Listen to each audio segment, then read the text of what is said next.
Здравствуйте, с вами журналист Олег Желнин. И я всех поздравляю с праздником весны, 1 мая.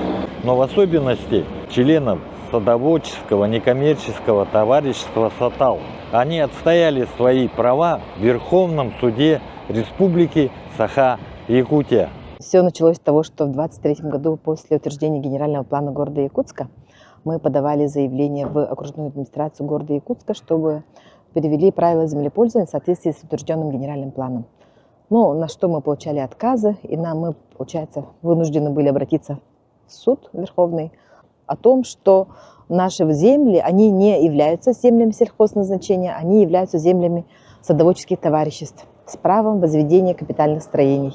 Получается, мы подали иск в Якутскую городскую думу, окружную администрацию города Якутска, признать правила землепользования противоречащими генеральному плану. С октября начали же иск. К нашему иску присоединялись все члены. 20 томов, больше 20 томов было дело. Несколько заседаний было.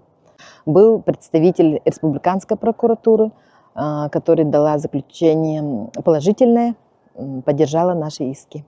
Наконец-то вышло решение Верховного суда Республики Саха-Якутия. Жители Сатал, они никакие не нарушители закона, они не самозахватчики. Это действительно земли для садоводческих товариществ, где можно строить дома, дачи, проживать, прописываться.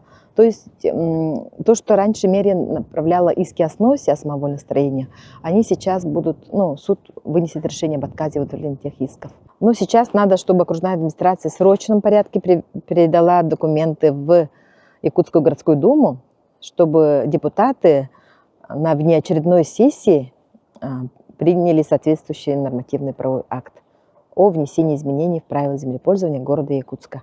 У нас сейчас у жителей очень много планов на будущее. Мы и дороги делаем, мы будем участвовать в различных программах, мы будем участвовать в программе поддержки местных инициатив. Возможно, мы даже организуем территориальное общественное самоуправление. У нас жители, они сплотились, и сейчас они вы увидите, какой Сатал станет скоро. Мы и с долгами расплатимся, мы вообще там, у нас и дороги будут, и все будет у нас. Поздравляю жителей СНТ Сатал с майскими праздниками. И хочу сказать, что когда мы едины, мы непобедимы. Мы можем все.